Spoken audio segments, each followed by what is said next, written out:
নমস্কাৰ মই প্ৰশান্ত কুমাৰ শইকীয়া পাৰিজাত নাৰ্চাৰী যোৰহাটৰ হৈ বিশেষ এটা ভিডিঅ' লৈ আজি আপোনালোকৰ ওচৰলৈ আহিছোঁ মোৰ হাতত যিটো ফল দেখিছে এইটো আন একো নহয় ডিমৰু আমাৰ জলবায়ুত হয় মই সেইটোকে আপোনাক দেখুৱাবলৈ আনিছোঁ এইজোপা গছ আমি আজি প্ৰায় 2 বছৰ আগতে লগাইছিলোঁ আৰু এই বছৰ তাত ফল লাগিছে আপোনালোকে চাওক গছৰ গাত কেনেকৈ লাগিছে বহুতে দেখিছে মৌ ডিমৰ গছ ইতিমধ্যে মই অসমৰ বিভিন্ন ঠাইত বিভিন্ন মানুহৰ পৰা গম পাইছোঁ বহুতো জেগাতে হয় কিন্তু এইটো উন্নত জাতৰ মৌ ডিমৰ আমি লগাইছিলোঁ অসমীয়াতে ডিমৰ বুলি কোৱা হয় আৰু ইংৰাজী ফিড বুলি কোৱা হয় আপোনালোকে দেখিছে গছৰ গুৰি পাই গছজোপা গুটি লগা আৰম্ভ হৈছে তলৰ পৰা উৎপাদনটো হয়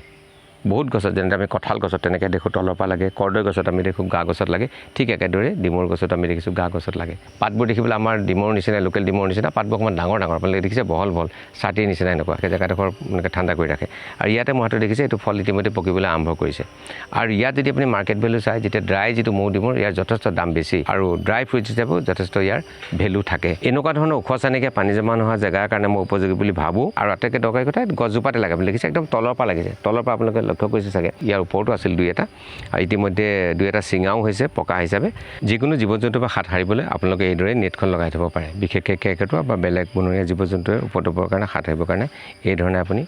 নেট এখন লগাই থ'ব ভিডিঅ'টো মই এইটো কাৰণে আপোনালোকক দেখুৱালোঁ যে আপোনালোকৰ ক্লাইমেটত আপুনি উন্নত জাতৰ যদি মৌ ডিমৰ গছ কোনোবাই কৰে তেনেহ'লে হ'ব তাৰ পুলি আমাৰ ওচৰত উপলব্ধ আছে মাজে মাজে আহি আছে মাজে মাজে গৈ আছে আজি এই মুহূৰ্তত মই ক'ব নোৱাৰোঁ কিন্তু প্ৰায় আহিছে প্ৰায়ে গৈ আছে আৰু মই সেইমতে লগাইছিলোঁ আৰু এইটো বস্তু হৈছে যিসকলে আমাৰ ক্ষেত্ৰত এই ক্ষেত্ৰত যোগাযোগ আগতে ৰাখিছিলে মই ডিমৰ এটা ভিডিঅ' দিওঁতে বহুতে যোগাযোগ ৰাখিছিলে যে মৌ ডিমৰ হ'ব নহ'ব হয় লাগে খালি পানী জমা নোহোৱা ওখ জেগাত আপোনালোকৰ সুন্দৰ হ'ব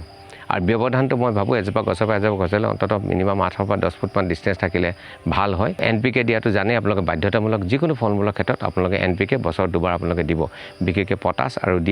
DAP দিলে নাইট্ৰজেন আপোনালোকে পাবই গতিকে সেইটো আপোনালোকে দিব পটাছ আপোনালোকে দিব কিমান দিব কেনেকৈ দিব তাৰ সবিশেষ ভিডিঅ' আমি ৰাখিছোঁ বহুত ফল মূলেই আছে তাৰ উপৰি তথাপিতো মই বিশেষভাৱে কৈ থ'লোঁ কাৰণ এইটো ফল যিহেতু আমাৰ ইয়াত সহজে লাগিছে গতিকে ফলটো ব্যৱসায়িক ভিত্তিত ছাকচেছফুল হ'ব পাৰে বা কমাৰ্চিয়েলি কোনোবাই কৰিব পাৰে কাৰণে এইটো দেখুৱাই দিলোঁ ইয়াৰ পৰা আপোনালোক অনুপ্ৰাণিত হ'ব আৰু এনেকুৱা এখন ধুনীয়া সুন্দৰ আপুনি ডিমৰু বাৰী আপোনালোকে কৰি ল'ব ধন্যবাদ